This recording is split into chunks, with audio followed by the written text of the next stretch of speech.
מהערים היפות והמיוחדות בישראל.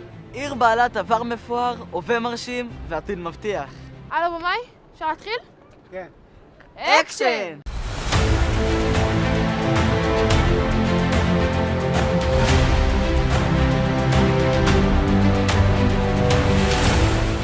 עכו היא לפני הכל ההיסטוריה העשירה שלה. אתרים היסטוריים מרתקים, המביאים אליה יותר ממיליון תיירים בשנה, והופכים אותה למוקד תיירות בינלאומי.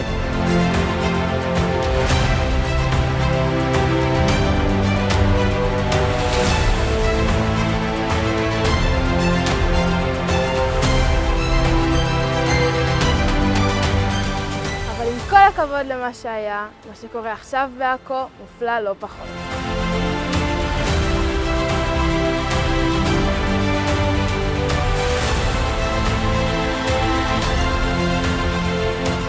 וגם בנדל"ן, עכו מתפתחת לבנייתן של אלפי יחידות דיור לזוגות צעירים ולמשפרי דיור, שמצאו בעכו בית אמיתי.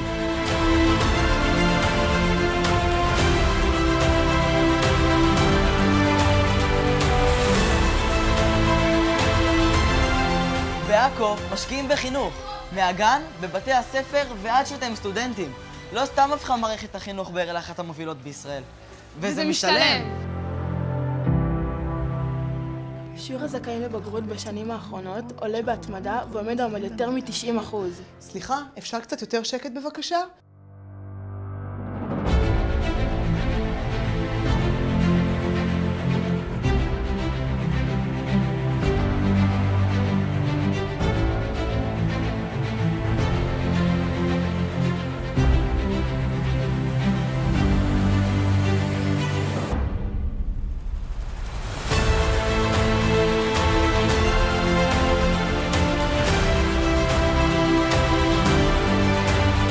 אבל החינוך אינו מסתיים בבית הספר, הוא ממשיך אחר הצהריים במסגרות לימוד והעשרה רבות לילדי העיר.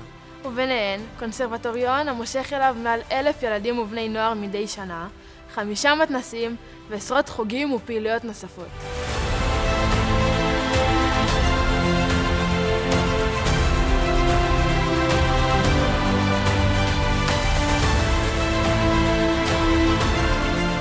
וכמובן, יש את פארק אקסטרים עכו, המהווה מוקד משיכה למשפחות מכל רחבי הארץ.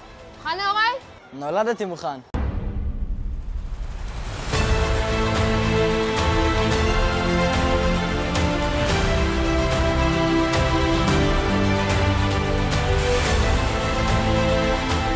אז כבר הבנתם שהחיים בעכו הם פסטיבל אחד גדול. פסטיבל עכו, המושך עליו מדי שנה עשרות אלפי מבקרים מכל הארץ. אתה בא? יאללה.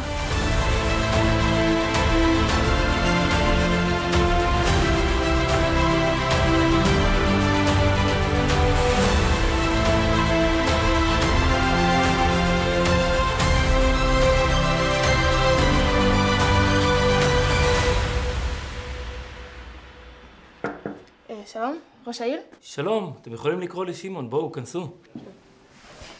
אז שמעון, מה השתנה בעכו בשנים האחרונות? בשנים האחרונות עכו עוברת מהפכה, בכל תחומי החיים, בתחום החינוך, התרבות, הרווחה. עכו הופכת להיות עיר של קהילות, וכל אחד במקום הזה מוצא את עצמו.